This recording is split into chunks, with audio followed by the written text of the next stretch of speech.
Shalom and welcome to another in our series of podcasts from Temple Beth Am, a dynamic center for conservative Judaism in Los Angeles. This is a recording of a Shabbat teaching by Rabbi Rebecca Schatz. Those of you who have learned with me now since 2015 know that sometimes I go very deep into one topic or one verse or sometimes even one word with a bunch of different commentators. And sometimes I bring no commentators because I actually want us to focus just on what the text is offering to us. That's not to say that commentators didn't say anything about what we're about to talk about, but sometimes when we look at commentaries, it takes away from our own kind of creative experience of imagining what it is that we can do to connect this to the topic that I'm going to introduce. So I am not a big New Year's Eve person. I realize that it's tonight and it's very exciting. And tomorrow will be 2023 and that's also very exciting. Maybe. I don't even really know that I care. But but tomorrow will be the beginning of a new year and a new month.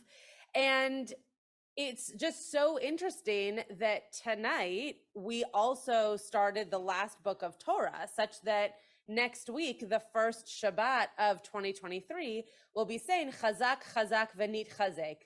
And that's the phrase that we say when we are finishing up really the end of anything, but most of us here when we're finishing up a book of Torah and moving on to the next book of Torah. And it's also kind of how we feel about finishing out a year, right? We've been seeing for months. I feel like it starts earlier and earlier every year now, but we've been seeing for months, Spotify puts out all the songs that you listened to. And if you're on social media platforms, they show you the people who you've spoken to most or the pictures that you looked at most, et cetera, et cetera. Everybody wants us to recall the year before, which we do for Rosh Hashanah in terms of our actions, and then think forward to the next year, which in our case, this year is 2023. So what I did was, instead of focusing in on a particular verse or comment or even subject, I wanted us to look at different sections, I guess you could call them. I made them into sections, but different pieces of this week's Parsha that reflect the feelings that we might have going into a new year, that we might think of at the end of one year and going into the next year. So the Parashat VaYehi is, as I said before, is the last Parsha of the book of Breshit, and it is not only the part, everyone always says, oh, it's the parsha where Joseph dies. Yeah, it's the parsha where Joseph dies. It's also the parsha where Jacob dies, which is really interesting. They both die in the same parsha, not at the same time, but not so far away from one another, like maybe a chapter or two from one another. Jacob dies first and then Joseph later on. And Jacob's death, as we'll see in just a moment, is a really big deal because of Joseph's reaction to it. And Joseph's death is less of a big deal, but is the end of our book of Breshit. And as Bob Braun mentioned earlier today in his drash, the book of Breshit really is mostly about Joseph. I mean, when we talk ratio of characters, he takes up the most parshiot of any other character that we have in Breshit. So we're going to look through these different, again, I made them into sections. We're going to skip around a little bit, starting at the beginning of Parashat VaYehi. And then we're going to look just ever so briefly into Parashat Shmot to see how, not only how the metaphorical year ends, but the next one also begins. Does everybody kind of get the framing for what we're doing here? Okay, great. So each one of these passages, I'm interested in knowing from you, how does this reflect, or how does this mirror, or how does this connote, if you want to think about it that way, the end of a year going into the next, or the end of something going into the next of something.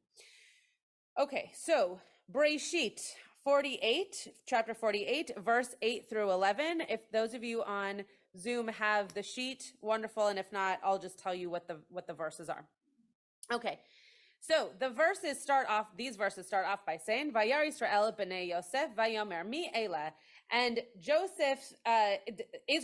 Jacob sees Joseph's sons and he says, who are these guys?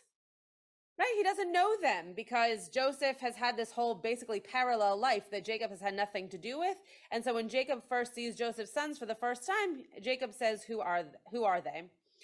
And Joseph said to his father, they are my sons, whom God has given me here. Bring them up to me, he said, Jacob says, that I may bless them. Now, Israel's eyes were dim with age. He could not see. So Joseph brought them close to him, and he kissed them and embraced them. And Israel said to Joseph, I never expected to see you again, and here God has let me see your children as well. So first of all, what does this remind us of? What does this moment remind us of? Yitzchak. It's like almost verbatim what happens when Yitzchak is giving Esav and Jacob their blessings, right? His eyes are dim. He doesn't know who they are. He asks who they are. They have to, in that case, Rebecca, but in this case, Joseph has to say who the people are in front of him. And then the father figure, in this case, Jacob, says, let me bless them. He's doing exactly what his father did for him. And it's being played out here again for him, for his grandkids. Okay. What is this general little narrative here make you think of in terms of the end of something or the end of a year going into another year, the reflection piece? Yeah, Alan. It's a generational component. I mean, he's at the end of his life and now he's looking at grandchildren. Great. Who he never expected to see. Great. And I think AJ just said Lador Vador, right? This idea that we are moving. He knows that he is no longer going to be alive, at least for much longer, and recognizes that you need to pass those things on to the next generation. And in his mind and in his family's mind, we know that that comes in the form of blessing. So when we're thinking about, again, this the way in which we've been kind of societally told to think about a year in review, the idea of thinking back and thinking forward, right? What has come before me that I should now bestow on those who are going to come ahead of me and be my future. Anything else people are noticing in this narrative?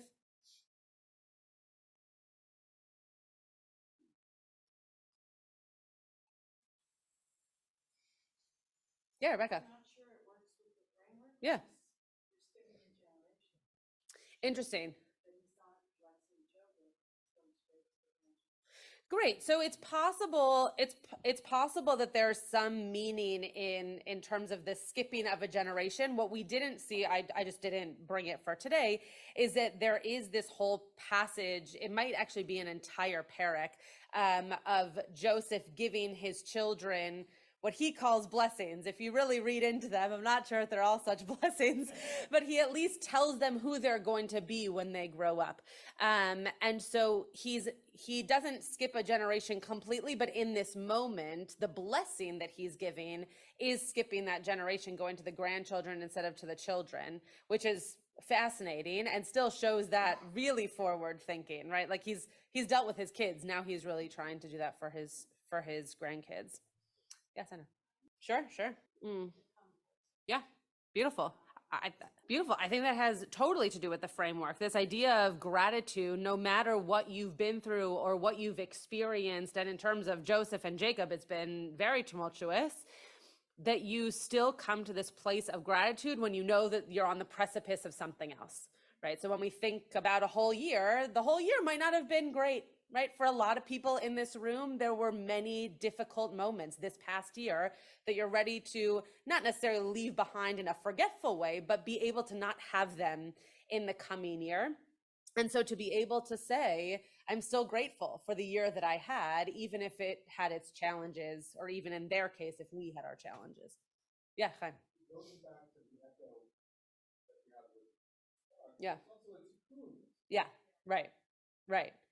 Right, that there's this fix, this tikkun between Joseph and Jacob, and I would even venture to say with Joseph's kids, right? Because Jacob doesn't really know them because he was so out of his life, and maybe even Joseph's brothers, right? They're not in this particular picture here, but the tikkun could very much be between Joseph and his brothers. The fact that Jacob is able to even give this blessing, that they were able to all come together in this past week's parsha. Yeah, right. AJ, what are you gonna say? Yeah. Yeah. So that goes back to Rebecca's statement before, right? Of the skipping of the generation of, is there a reason that we don't hear about the kids before we hear about the grandkids? If you look in the parsha right before this, there is a list of, Reuven, you are going to be like the blah, blah, blah, and the blah, blah, blah, and Levi, it goes through all of them. I don't want to say blah, blah, blah, because I don't have a chumash in front of me, but if I had it in front of me, I could tell you exactly what it says. But they're not they're not blessings. They're in the form of blessing. My guess, there is a lot in the Gemara actually about Joseph's sons, surprisingly. Nothing I can quote offhand, but because they were such unknown and yet important characters, there is quite a bit that our rabbis speak about in the Gemara. I think it's a big deal, and I think it probably doesn't matter at all. Like I think that Jacob probably gave to his kids what we consider to be blessings in the form of, I know you really well. I can see that this is where you're headed for your future. He didn't really know his grandkids. So I think when he went to actually say something to them for their future, it came into the form of blessing because it was, this is what I hope for you, right? It wasn't, oh, I know you, and therefore you're going to be a such and such person.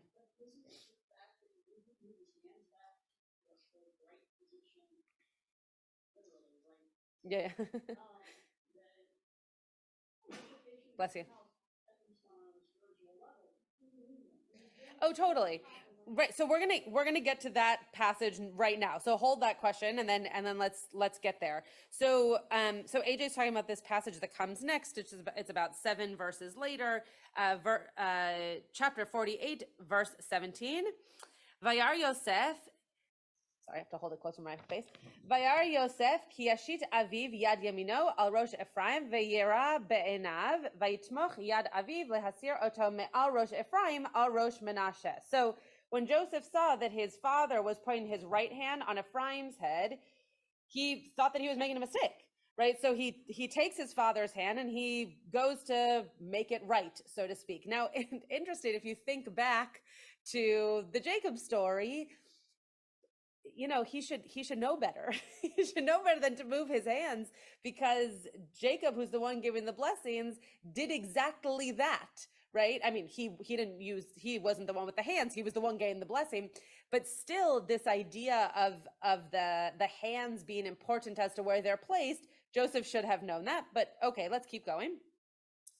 Vayomer Yosef elevav lo chen avi. So Joseph says to his father, it's not so. Don't do it this way. Ki ze habechor sim yamincha al rosho. Because the other kid, you're supposed to put your right hand on his head, right? You have that right hand on the younger child, not the older child who's supposed to receive it. But his father objected, saying, I know, my son, I know. He too shall become a people, and he too shall be great.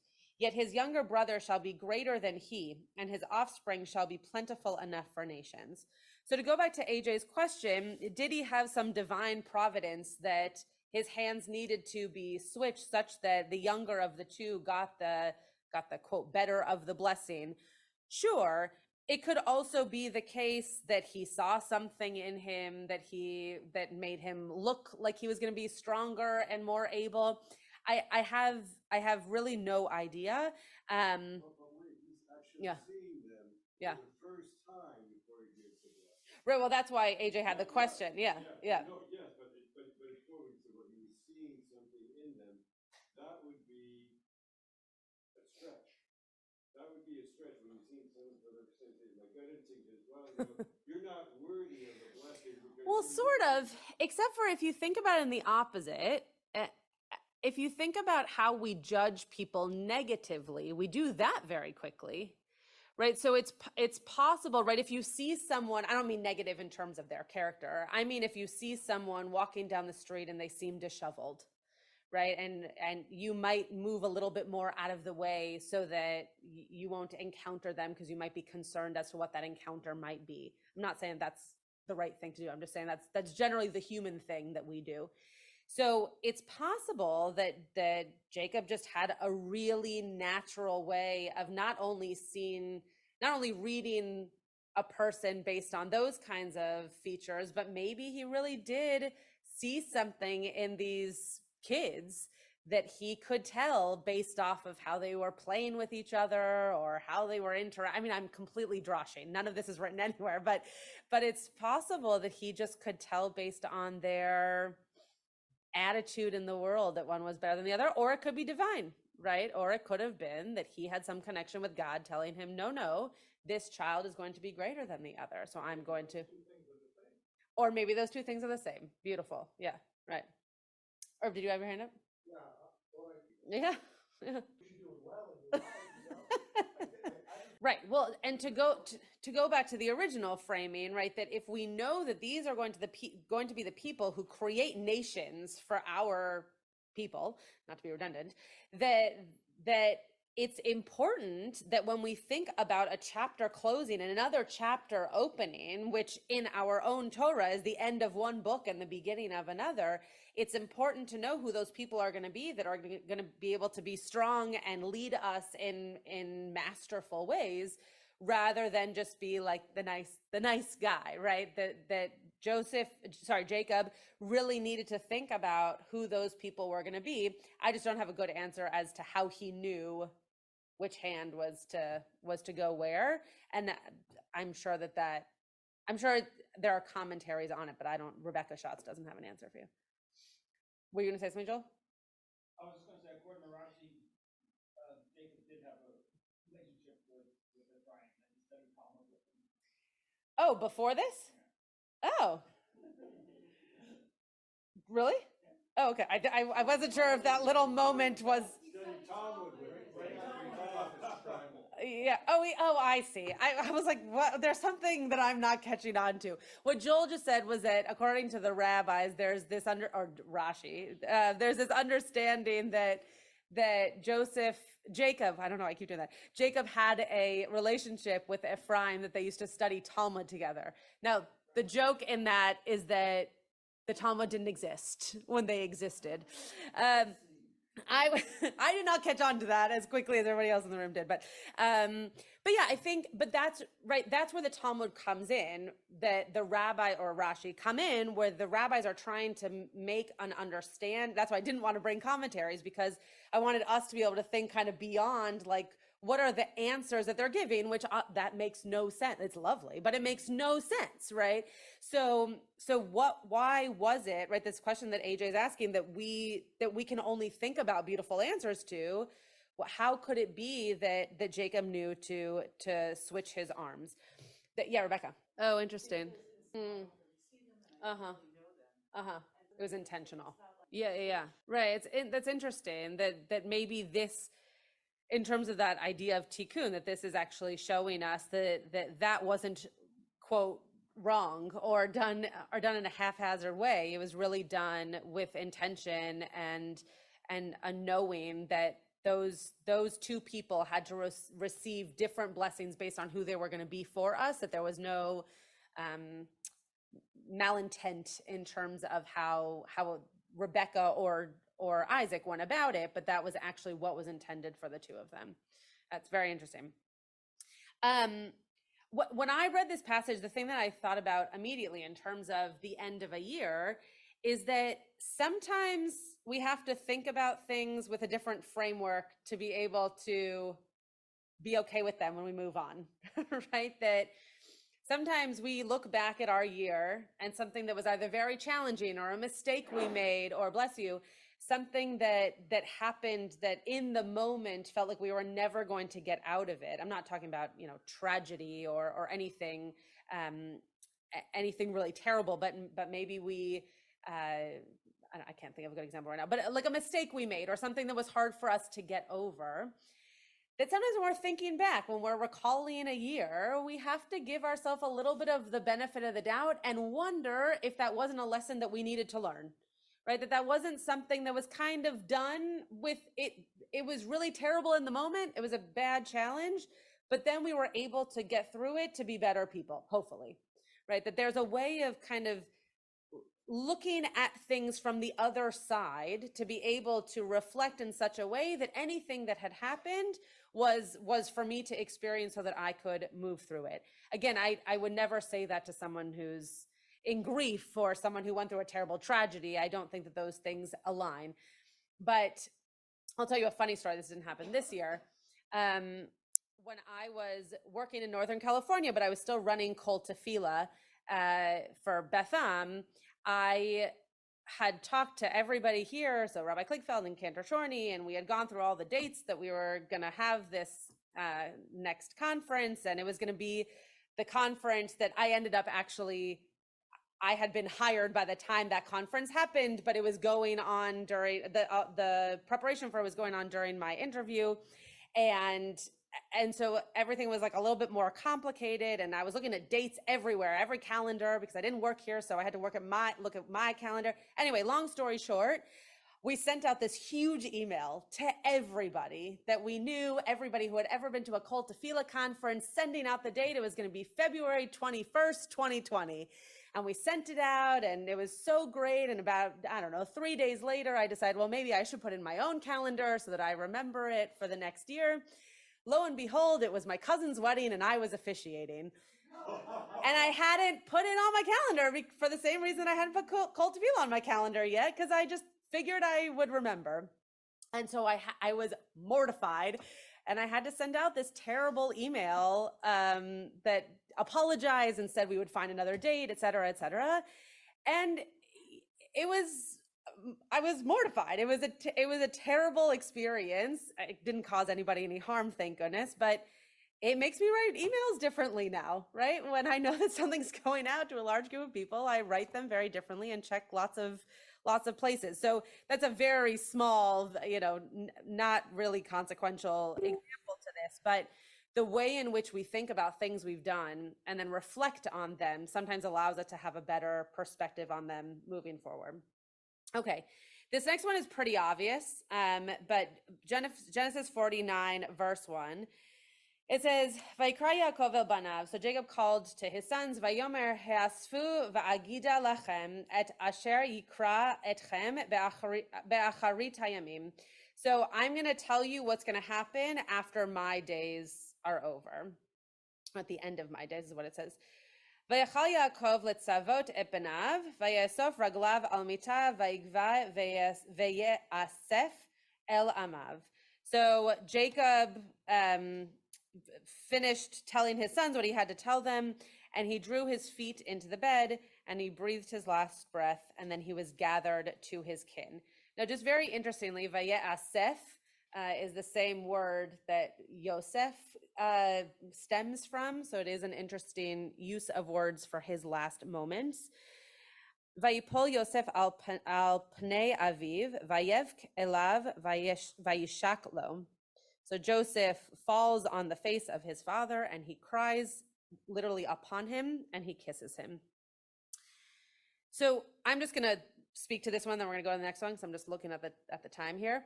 But it's obvious that when we go through a year, it means that there are people we've lost. Whether there are people that we've lost that we were close to, or people in our community that we've lost that we heard about and saw the repercussions of it in our community, or people just in the world that we know have been lost, whether due to tragedy or due to the way in which we care for people in this world. And that is always something that we think back on. And when you think back on a year, you undoubtedly think back on the wonderful things and also the things that were quite hurtful and that brought us grief. So I thought that this was particularly poignant because it definitely is a part of, it's the reason that we have Yizkor at Yom Kippur, right? The way that we start off our Jewish New Year is to remember those who have allowed us to come into this year and be in this year, but who we are missing going into the next one. The one piece of this that I wanted to point out that I think is quite poignant is that Jacob gathers his sons to him, which we've now talked about quite a bit. And that's when he goes, right? That there is something, we've had, I think, 6 deaths in this past week. There is something about time of year where you see a certain, I don't know what the exact word is, but like it has a certain reputation for being a time where people pass away. I'm sure, Chaim, you see this quite a bit.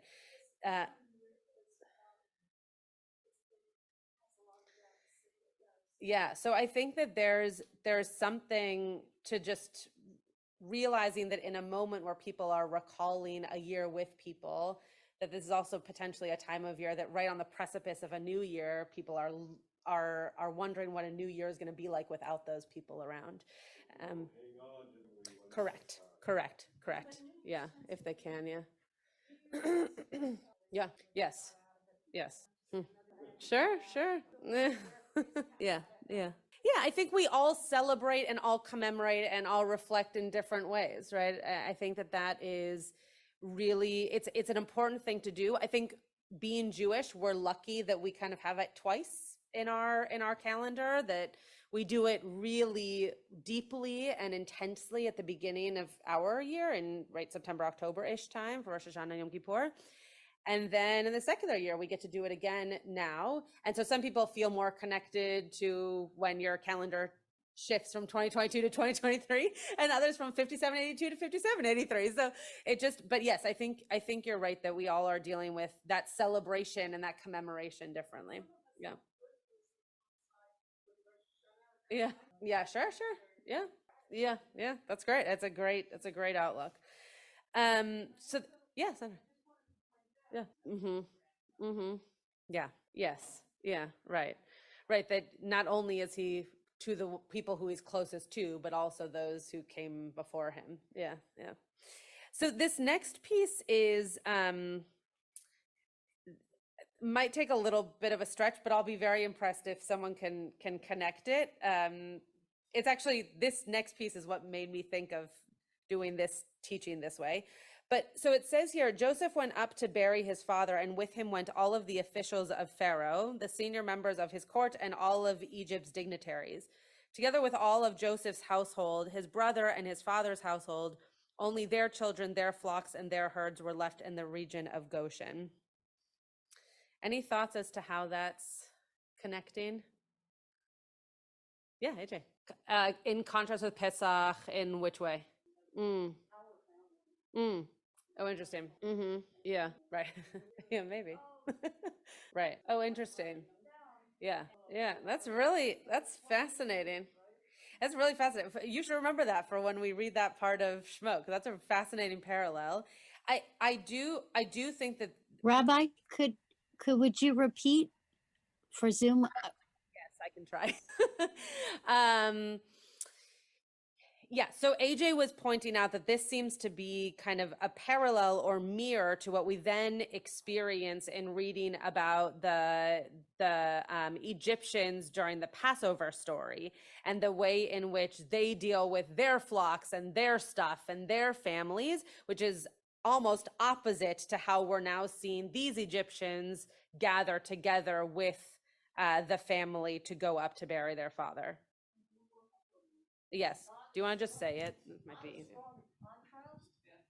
Should I take this off? Okay. So the contrast between the way the Egyptians and the dignitaries go up with Joseph, the bones of Jacob and his offspring, right, as opposed to at Passover where they're not going along, and then they have to follow writing down on the Hebrews. However, it occurred to me there's a little bit of a parallel there between when Jacob returns from with the chariots, when Jacob comes back home. After serving Lavan and sorry. I was thinking Joseph. And he's got a whole bunch of flocks, and he's got wives and kids and all of this, and he separates them. So he's doing something separate there too. It's a little bit of another contrast. Interesting. Sandra, you can just leave it. Yeah. Oh, interesting. Yeah.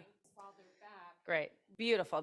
So Sandra mentioned that this seems to be like a bookend of Joseph's story, where he was brought down to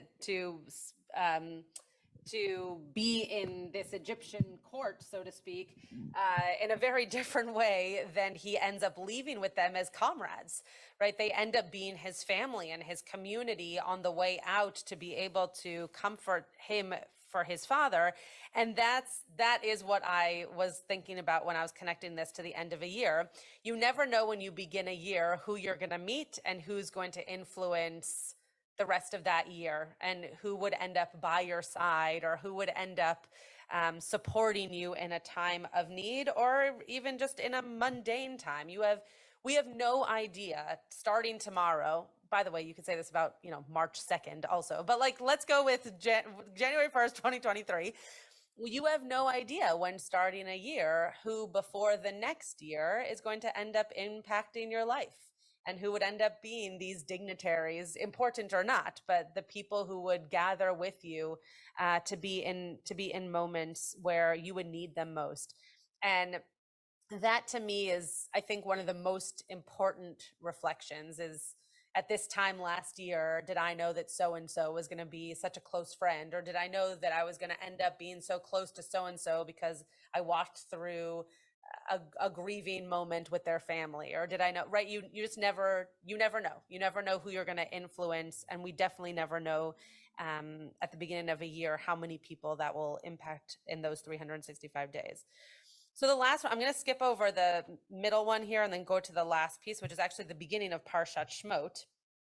And the reason I want to do that is because we say Hazak, Hazak, VaYehi, Hazak in the middle, right? We say it at the end in the middle of this source sheet. Sorry, that was not clear.